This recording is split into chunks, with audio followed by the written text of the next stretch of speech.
Ladies and gentlemen, pay attention.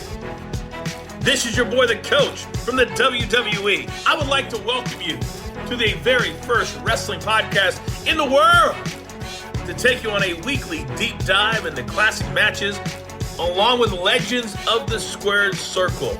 Enjoy the discussion. Enjoy the back and forth. There's so much to get into. Ladies and gentlemen, this is The Payoff. Welcome to an all-new episode of The Payoff. I'm Tom. That's Jeff. Jeff, how the hell are you doing? We are, we're coming off a double or nothing. I've got, as you very much enjoy, at the end of this week, I start holiday. So I'm getting out of here for a little bit, going on vacation. And just going to take a little bit of time off. So this should be exciting. Fantastic. Yes.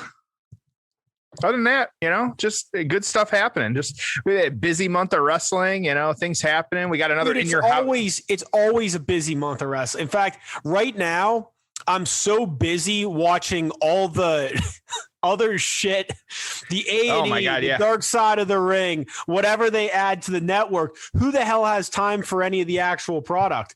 Luckily, I don't. And luckily, I don't have to watch it because it sucks. I mean, I do watch a little bit, obviously, but it's funny. There's so much other stuff happening. Like again, right now with the A&E documentaries, those are 2 hours. Dark Side's an hour. Pillman was 2 hours. Yep. You have the hour Hidden Treasure. I mean, you have all this stuff. I'm like, okay, that's 6 hours. I mean, I'm watching these before I go to bed and I'm barely staying on top of them. I'm trying to watch them on my lunch break. Yeah. And even I got that 40 minutes. Right. It's just crazy. So why are we covering this match? Why is this one? So this is technically our, final Backlash match. It feels like forever ago Backlash. It was, 2 weekends ago at this point, or 3 weekends ago, which in wrestling time, it feels like eternity. But we wanted to, Backlash, surprisingly, and we said it over the course of the last month, like there's just sneaky good matches. And, you and I have for years. Yep. And you and I have super, and we've talked about on the show, a super long list of matches. And it's funny because I'll look at it and try and pick matches and stuff like that. I was like, shit, how haven't we covered this? Like, there are 2 great matches on this card. This one and the main event. In the main event, where you've got the triple threat, right? Yeah, well, and I'll tell you the other reason there's 2 other things I'm looking forward to. First of all, I'm curious how this match holds up compared to the Edge match from WrestleMania, right? These are 2 of post-retirement Mick Foley matches. So I'm a little curious about that.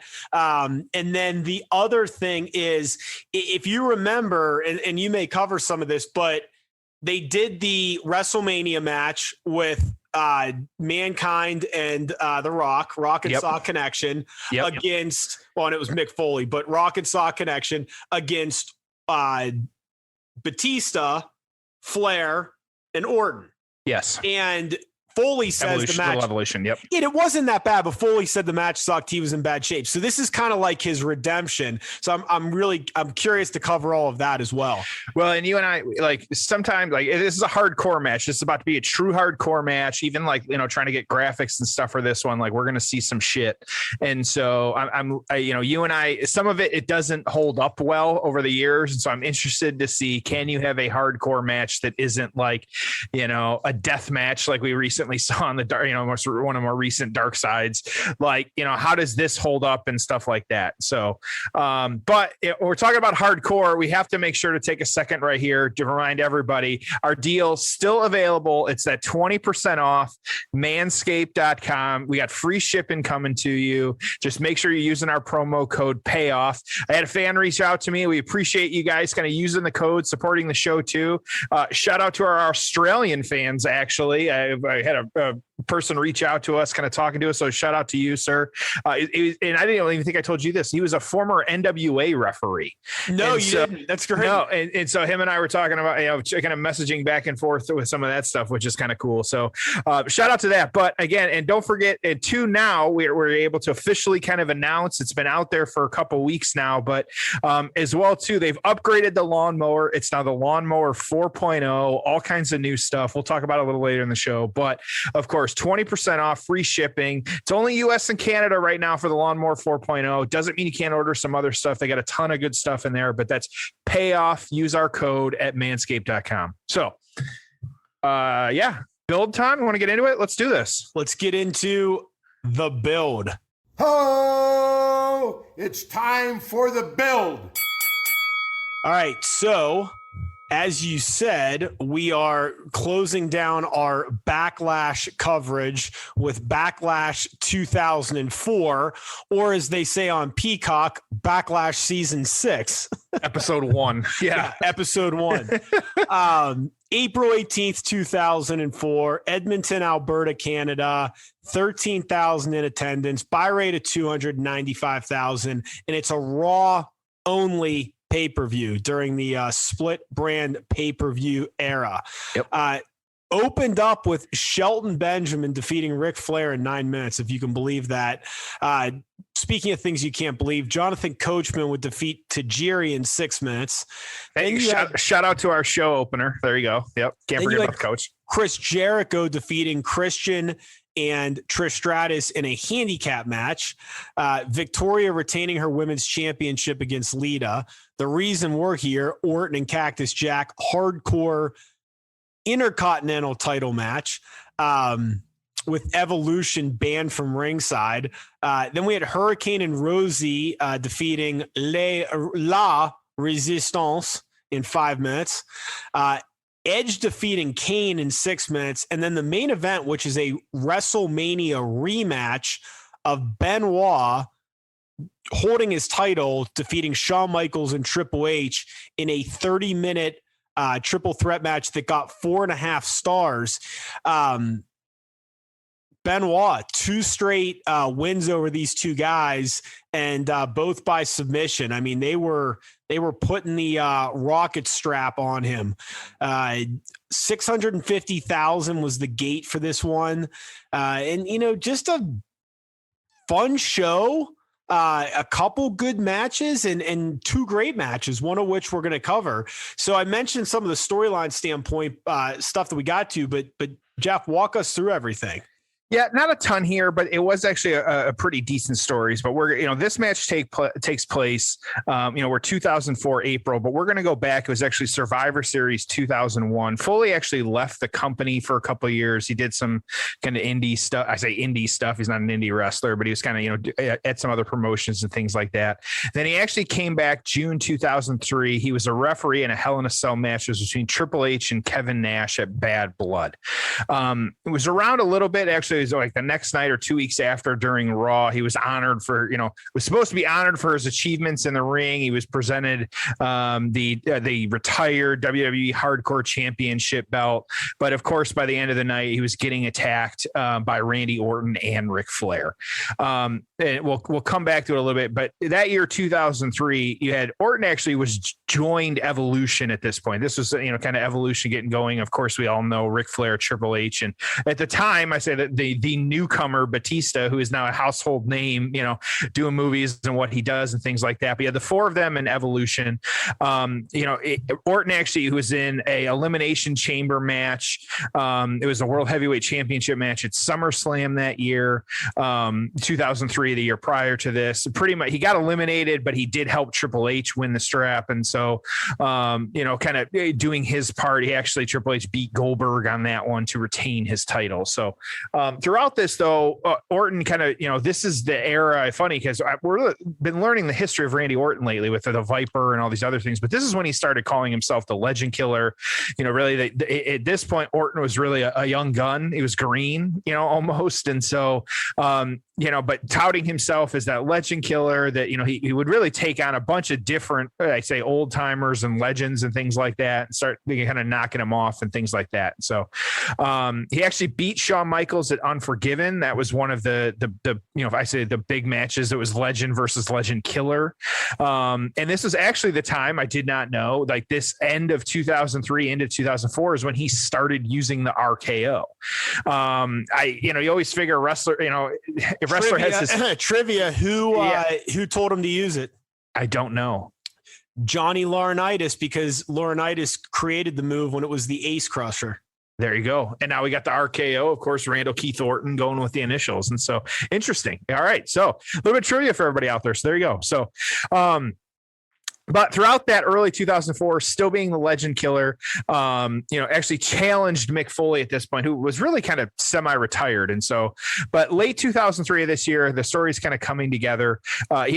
Foley came back. He replaced Stone Cold he was the co-general manager of Raw at the time. Kind of some back and forth, didn't really want to wrestle Orton. It ended up him getting, kind of beat up because not in a match, but just kind of, backstage, things like that, getting called a coward. So where we start getting into a little bit though. So Royal Rumble 2004, that January, you actually had Mick Foley eliminating Orton and himself. They kind of brawled up the ramp, hit him with the steel chair. It was a whole thing, just kind of, into the back and then didn't see it.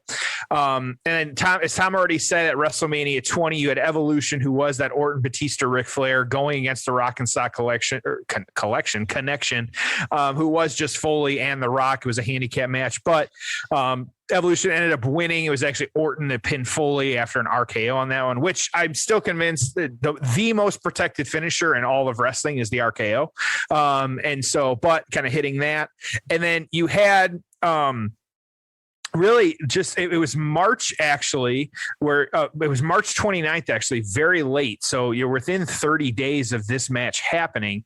Foley challenging Orton to a hardcore match because of everything that had kind of been going on for the Intercontinental Championship, which Orton had at the time. Orton actually accepted that same night. They also, because of the different attacks and things he had gone through, he wanted Evolution banned from ringside as well. So over the course of 4 months, in each other's realms and in each other's universes, kind of wrestling each other or just kind of, having interactions, and then finally getting this match at Backlash. Good build. Nice tight build. Yeah, I'm a big fan of that, actually. A little bit of brawling over a couple months. You build, you don't have a bunch of one-off matches or continuations. Just here you go type thing. And then, I'm just excited to watch this one because we know it's got some craziness, so I'm ready to revisit it. Well, I'm ready when you are.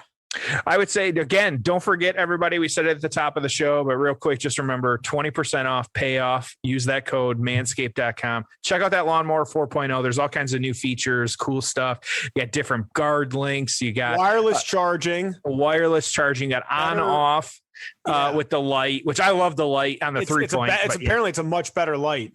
Is it? Okay. Yeah. And then 2, I'm excited. I'm going to eventually order the 4.0 as well too, because you and I, as things are opening up here, we're on the go. I'm super excited to figure out what, the travel lock and kind of, see what's going on. I actually ordered a hard case off of the internet. And so I have it to try. I can travel with one and leave one at home.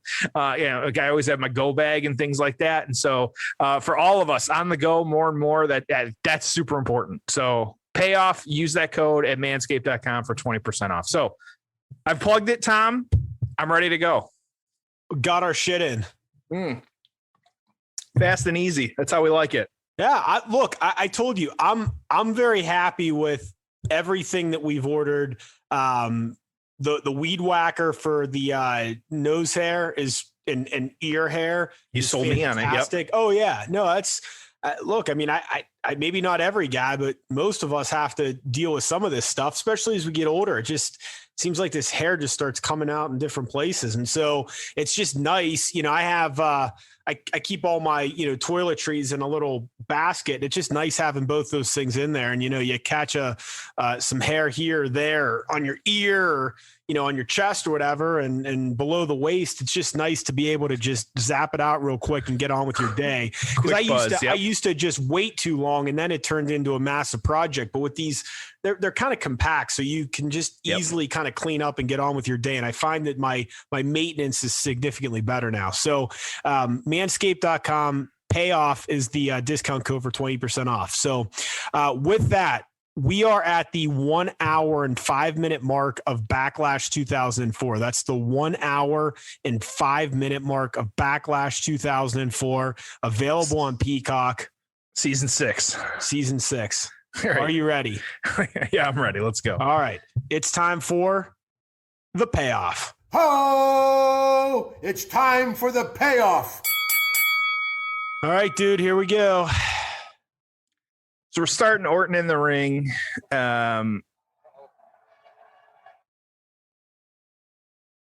Here comes Foley. Foley walking out with the barbed wire bat. That is one thing about Foley. I feel like I remember just and Orton's got kind of a makeshift version, but Foley's got the true one. Just so much barbed wire on it. I just associate that with him so much. It's like Triple H and the sledgehammer, like just that barbed wire bat, just crazy. Yeah. It's funny too, because I have watched the Dark Side of the Ring kind of death match, like, you know, I say true hardcore. And like, this is, you know, the first little bit of it was tough to watch because we talk about like hardcore matches and this stuff, but that stuff, like just how much blood and how brutal it is. Like, I get it. Like some people are into that, but man, it was tough. Like some of the shit they do is just rough, like absolutely just destroying themselves. So I haven't seen the death match one yet. Okay. Yeah. And so I'm looking forward. How was it good? I enjoy it. I mean, none of those are bad. Yeah, absolutely. So here's one of the iconic shots at this point too. We've got Foley kind of, pressing the bat up against Orton's face, and these guys kind of, test of strength in this point, and both guys trying to go at it. And so, yeah. It's amazing how much younger Orton looks, but you think about it, dude, this was 17 years ago. Yeah, that's just crazy. I know he's got his current storyline with the bro Matt Riddle, and it seems like Orton actually at first he hated him, but now he kind of enjoys working with him. And so it just, I think Orton said their first meeting he didn't really like shake his hand or kind of formally introduce himself. He did just give him the like, "What's up, bro?" Like that was, I mean, that's just Riddle, but yeah. So where are you on Orton's career? Like if I say to you, just summarize and talk about Randy Orton's career, like where does he fit in history? What do you think of him?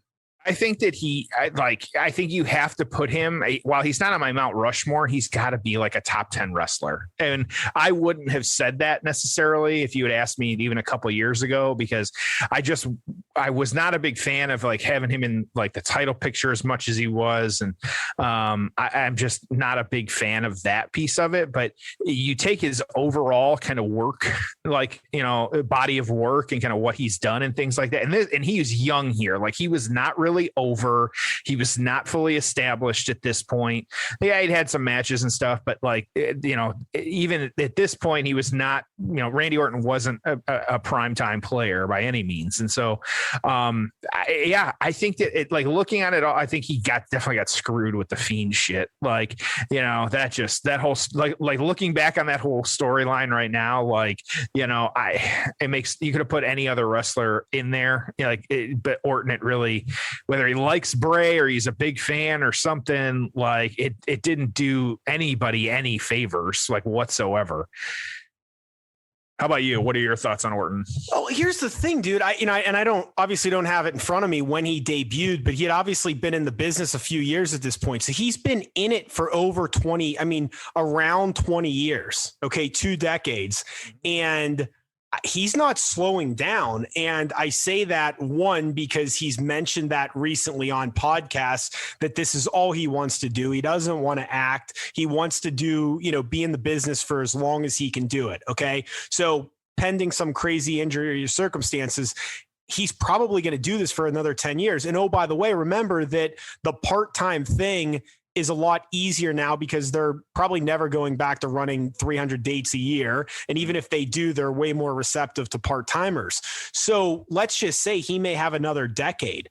Well, shit, that means he had a 30-year career. That means he had as long of a career as The Undertaker. Like, John Cena hasn't been around for 30 straight years. That's just, there's not many guys who have been around that long and been a main eventer for most of it. So, again, is he my favorite? No. Is he Mount Rushmore? Of course not. But it's going to end up being an incredibly lengthy and impressive body of work.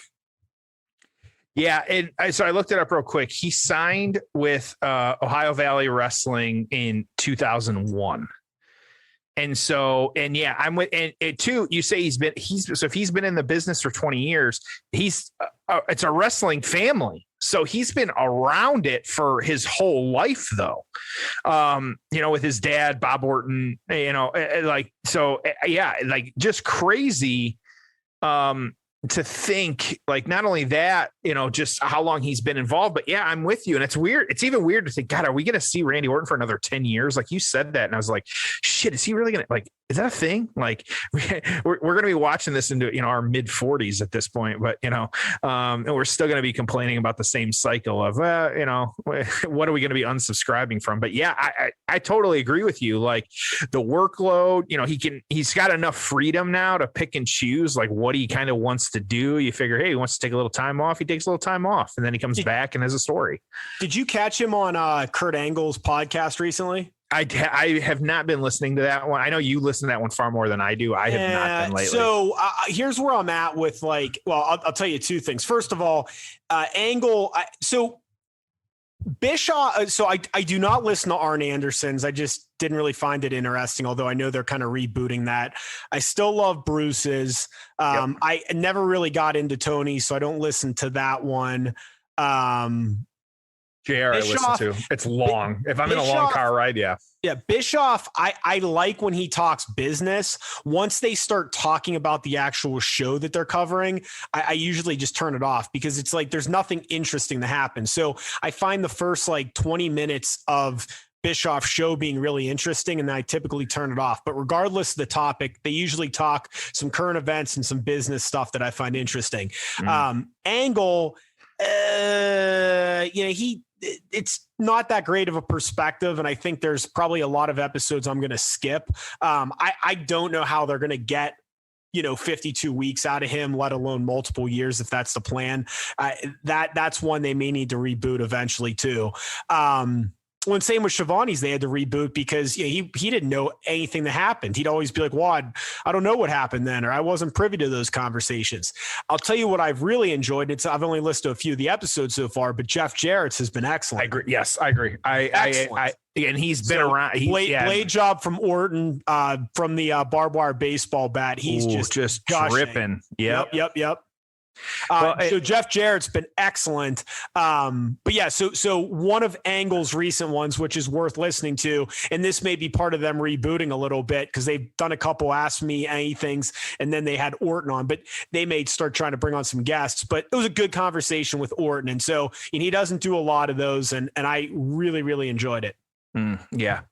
So it's to this point, it's been a fairly only kind of the barbed wire bat and a trash can. You've got Orton is open now. Like you said, he got the blade job. Open. Yeah. We're bleeding pretty good at this point. Fully not. He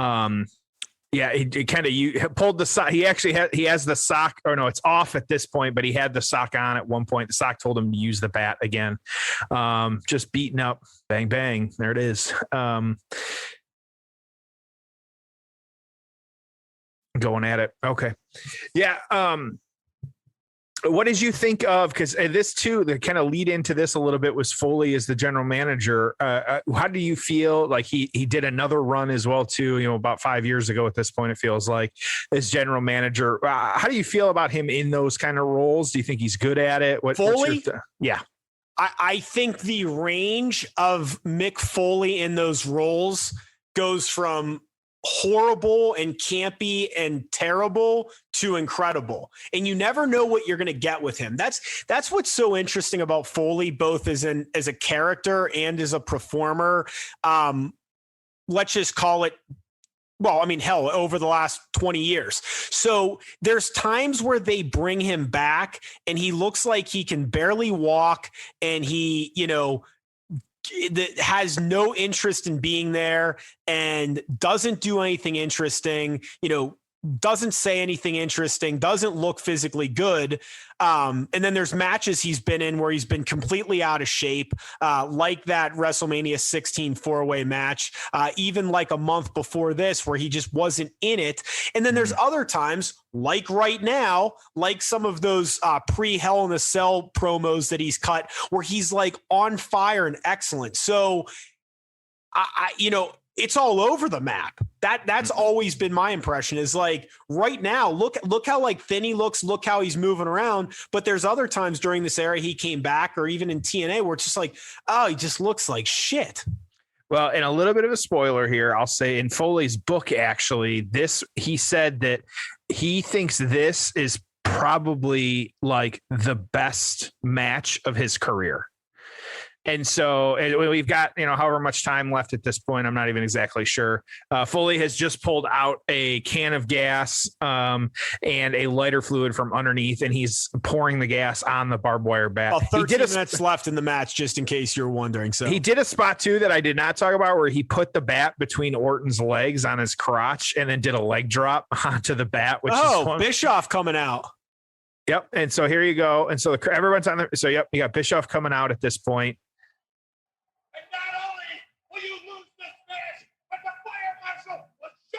The fire marshal will shut down the show if you light that barbed wire baseball bat on fire.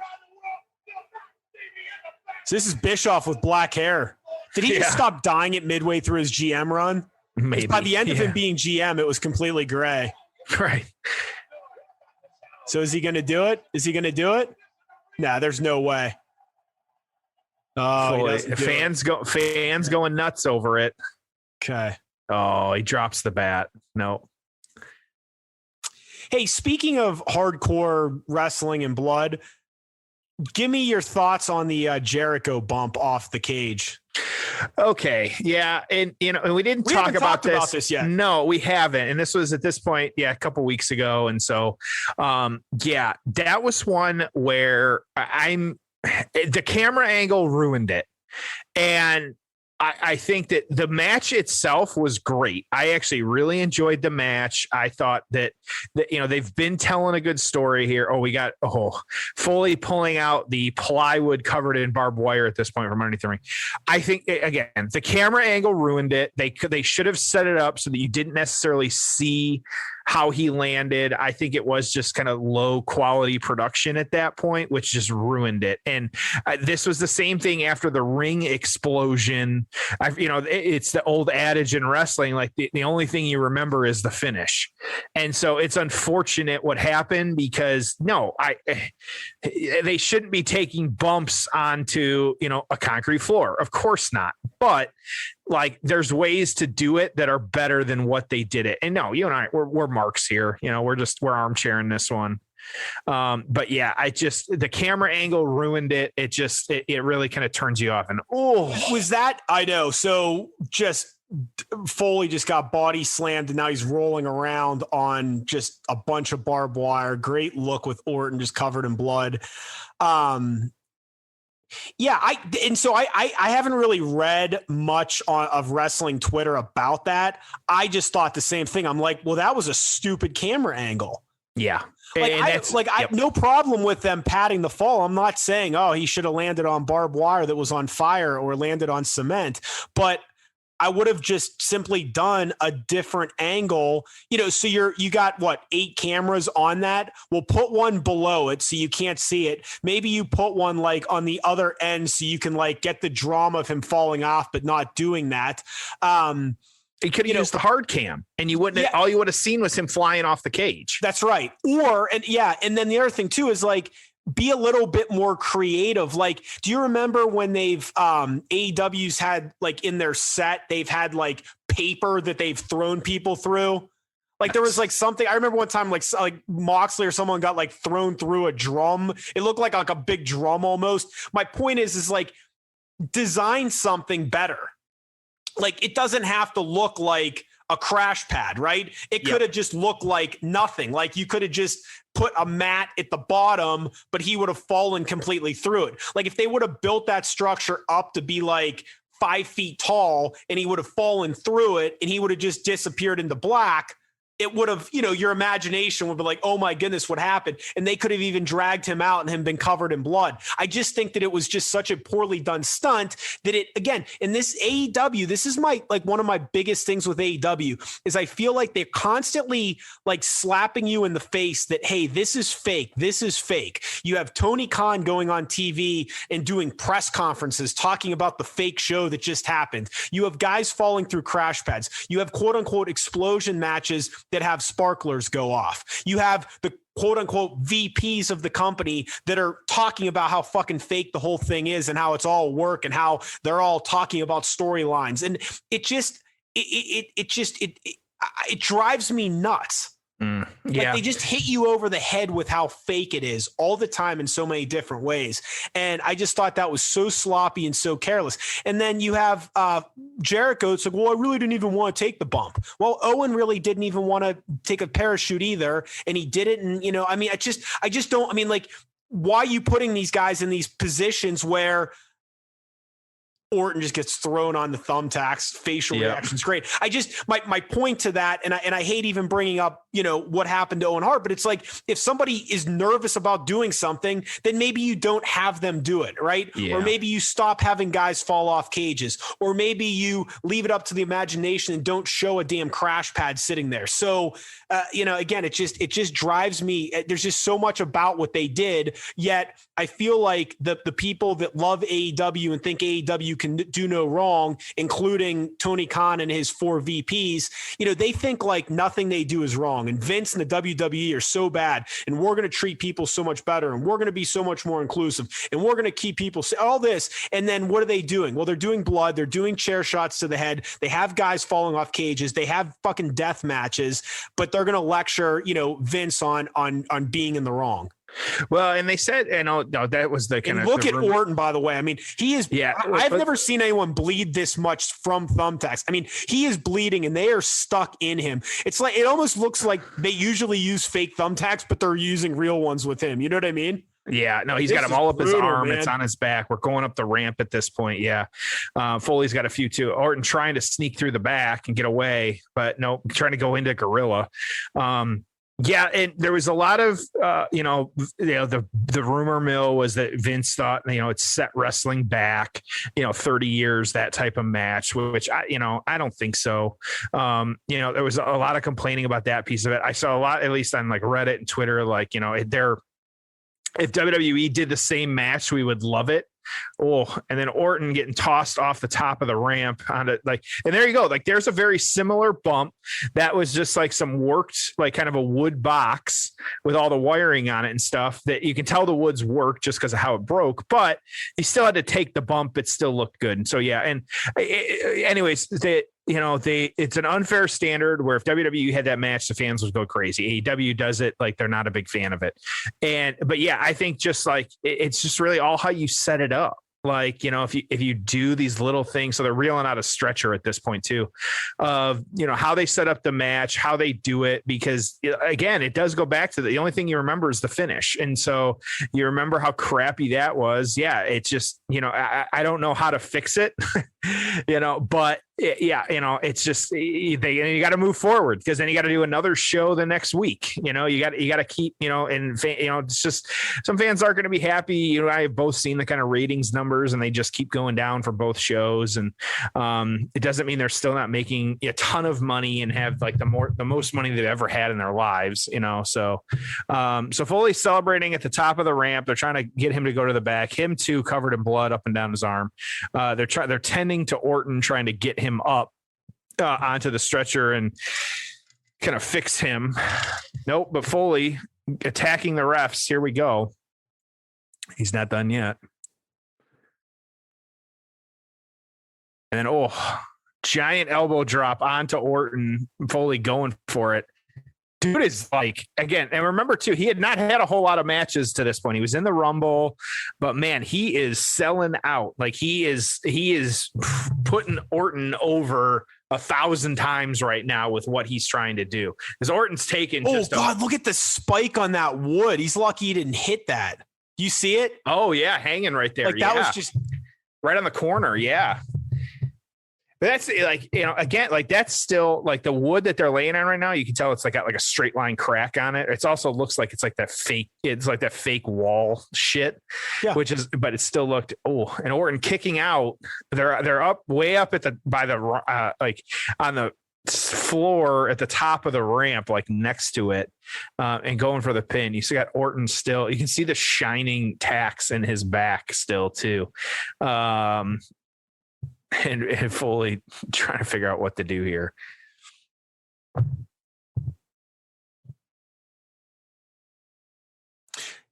I mean, this is I can see why he loved this match. I mean, this is fantastic.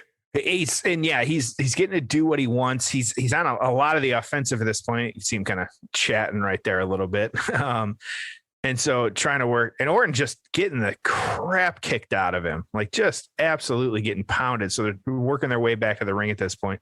He's still probably got about 50 tacks on his back. So even right there, when they laid him, maybe about 25, 50, whatever. But when he laid him on his back to get him back toward the ring, like you see Randy just wincing because he's got more, he's trying to grab at him right now. It's got to hurt like hell. There's you and I will. That is a pain that you and I will never know. Just selling. I hope dead. Not. Yeah, no kidding. And so, that's a great shot right there across the ring, like kind of, with the thumbtacks in the foreground. Orton has kind of, the blade job is kind of worn off. You can see the thumbtacks in the bottom of his boot, like just absolute craziness. And Foley's left arm is just covered in blood because of all the thumbtacks he rolled around in. Foley going for, DDT just off to the side of the thumbtacks. And again, Orton kicking out. It's covered in lighter fluid. There's blood.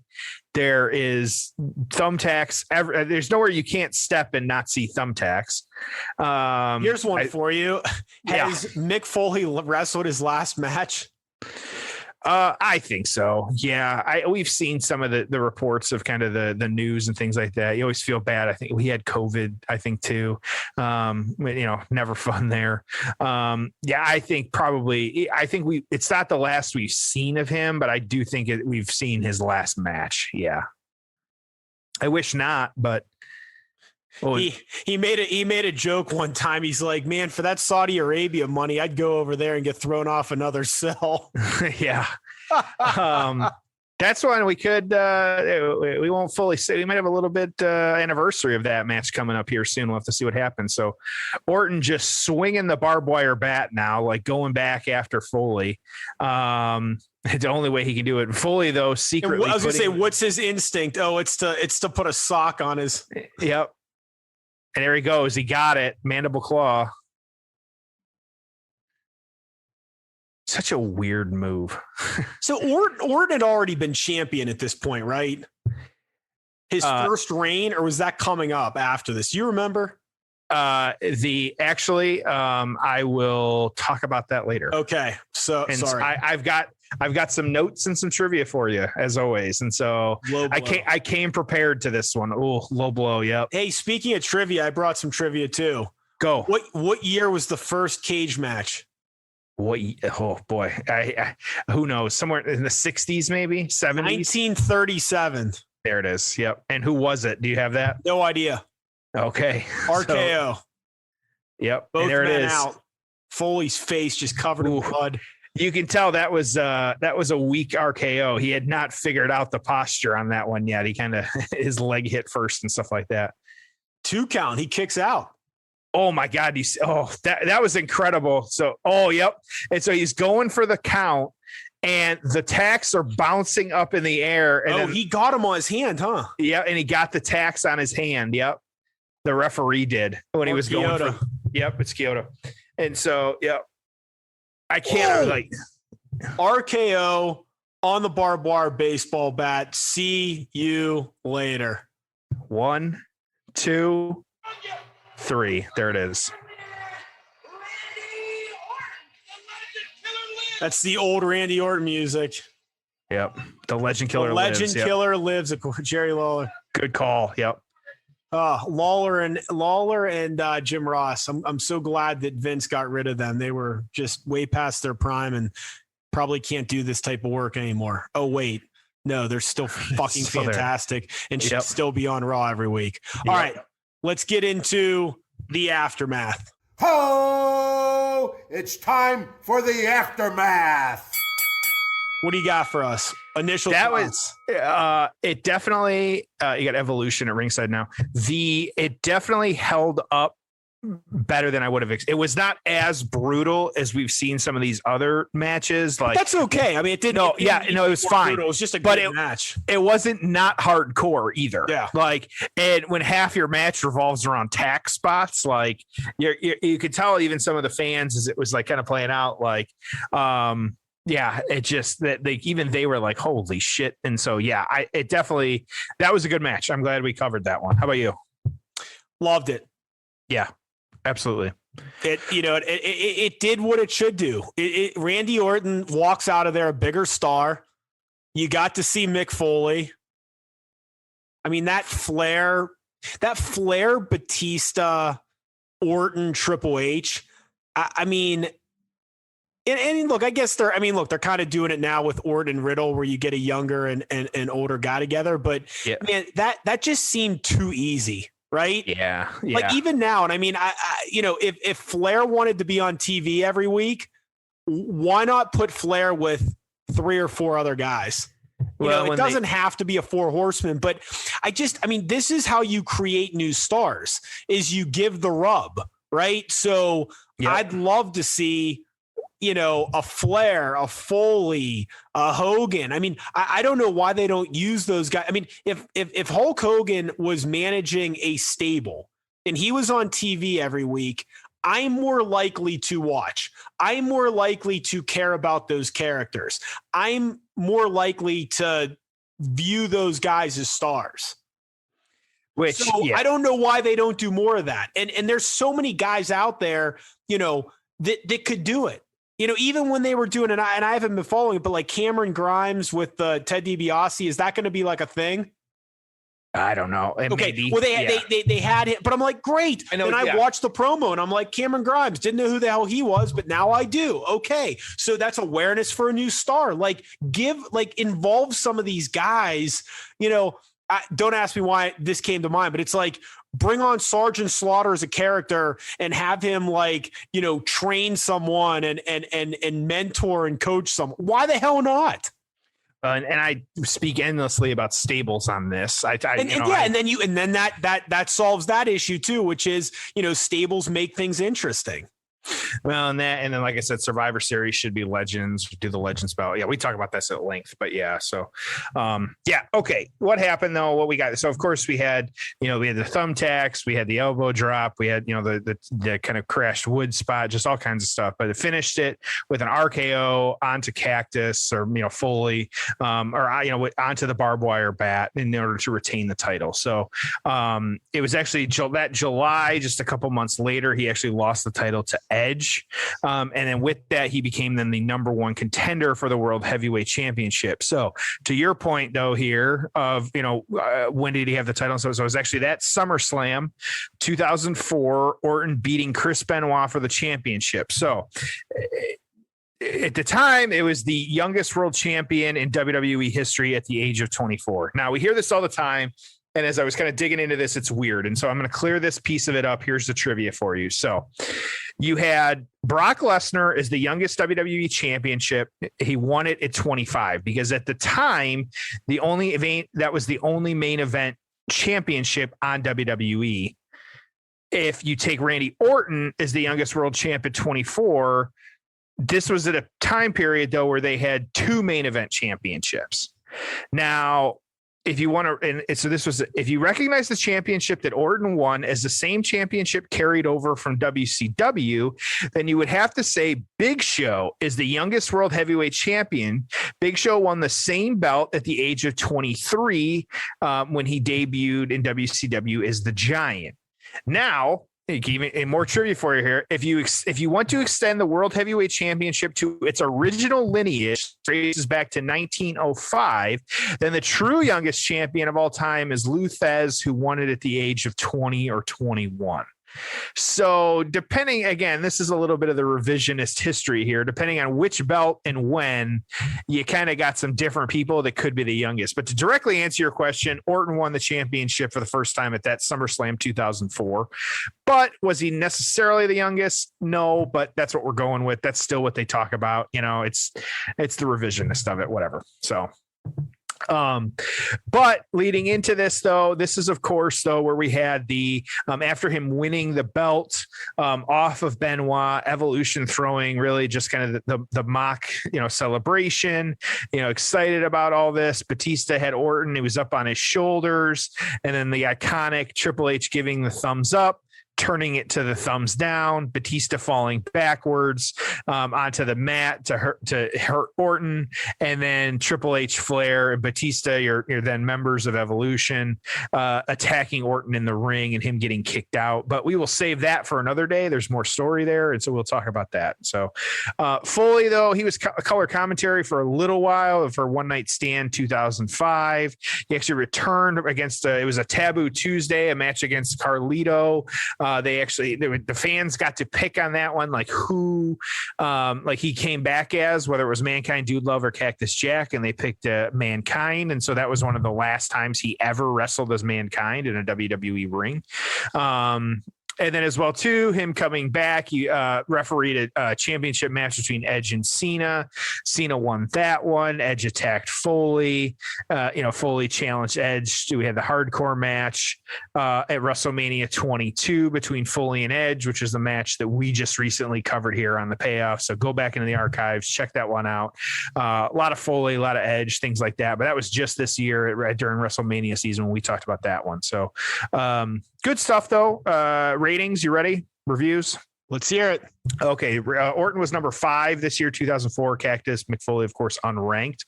Like I said earlier, Foley regards this match as probably the best of his career. That was in his book. From the Pro Wrestling Torch, this one's given 4.5 stars. Randy Orton proved to fans and wrestlers at Sunday night's Backlash pay-per-view that he's more than an underwear model getting by on his credentials as a third-generation Orton. He elevated himself in everyone's eyes with a stellar performance in Mick Foley's first singles match since coming out of retirement.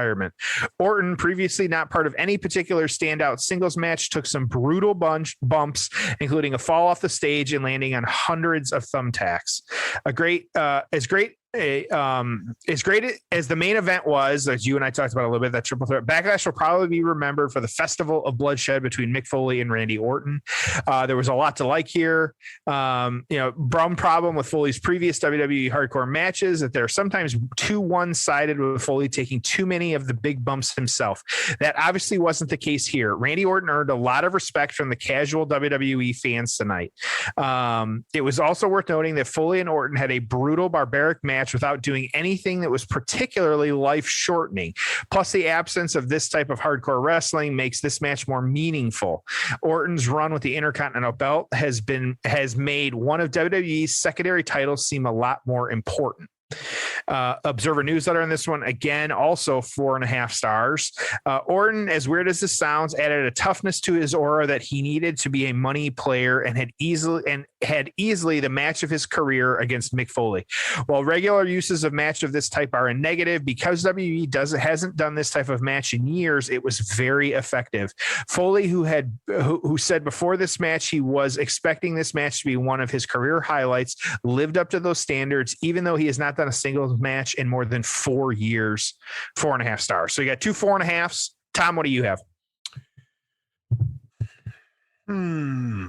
I will give this a 7.5. Okay. It's solid. I like the players. I like the storyline. There's nothing spectacular. I mean, at the end of the day, it's a Mick Foley hardcore match, and they're all kind of the same. I hate saying that. I preferred the Edge match. Maybe it was just the WrestleMania crowd. Look, bonus points for the spot at the end with the spear through the fiery table. So I actually thought the finish this match was a little anticlimactic. So 7.5 solid, but not spectacular. What about you? I'm going to 7. I think that. Okay, so you felt the same way I did. I would say that, yes. Was it a good match and was it a brutal match? Yes. I think that it was actually, I agree with that point, actually, that they didn't really do anything that was like, career shortening, which I think is a big deal, especially nowadays. Like, in 2021, if you're taking a chair shot to the head, like every single one is, career shortening. Yes. Is getting tacks in your back going to hurt like a bitch? Yes, absolutely. But like, it's not going to, cut years off your life or anything like that, so I think for that reason, like, and again, yeah, there was not a ton of wrestling. And so there was just, I was in a lot of ways, I hate saying it too, like it was a little bit of a spot fest, just the kind of setups and things that were happening, but it doesn't mean it was bad though. There was good setups. It made sense with what was happening. So I enjoyed that piece of it. So you got 7.5 from Tom, 7 from Jeff. Final thoughts? Solid. Definitely Orton comes out a bigger star than he went in. It's fun seeing Mick Foley kind of reverse the clock and go back in time and put an awesome performance together. Since we just covered it, if you had to tell a fan to watch this match or the Edge Foley match, which hardcore match of those two would you tell them? The Edge one, I think I prefer Edge over Orton just overall as a performer. I think the fact it was on the WrestleMania stage and then just the killer ending. I'll tell you another thing with the Edge thing is, correct me if I'm wrong, but Edge wore kind of more street clothes, right? He looked like he was there for a fight instead of wearing his like traditional ring gear. Trunks. Yeah. Yeah. So I think I actually thought another thing is I think like that felt like more of a street fight. Randy coming out. I mean, I know he had a t-shirt on, but wearing like his wrestling tights, I just thought it was stupid. He needed to come out in blue jeans and look like he was in a street fight. See, and I would actually pick this match, I think, because like the fire spot and stuff like that, from like you just don't see it and it's a little bit crazier. And so I think it depends on the person too. Like if I was trying to introduce my girlfriend to something and then here's a hardcore match, this is what I would show her versus that match. But they're both good for different reasons. So, but okay, cool. Send them home happy, of course. And don't forget, of course, 20% off free shipping, manscaped.com. Use that code PAYOFF. We really appreciate our fans kind of supporting us, using that and stuff like that. It allows us to keep kind of doing the show. We're not stopping anytime soon, but, appreciate the support and, seeing you guys, men and women kind of ordering that stuff. So we appreciate it. So. Love it. Yeah, we really do. That's a great way to support the show. Yeah. And all kidding aside, it really is awesome that so many people ordered stuff and continue to. So thank you so much. Obviously, they track that as a sponsor, and we really do appreciate it. So they make great stuff, and if it helps you to get the 20% off and order it for yourself or a friend, or it really helps us as well. And we sincerely appreciate it. And more importantly, we sincerely appreciate you listening to The Payoff. So we work hard at this. We do our best to bring you great episodes. We're excited to be closing in on our 100th episode, if you can believe that. And whether you've been with us since the beginning or brand new to the show, thank you so much. And the best thing you can do to support us is just by telling a friend, letting them know what we're doing, sharing a link with them, and we appreciate all of that. So as always, thank you for joining us in The Payoff, and we'll see you on an all new episode next week of The Payoff.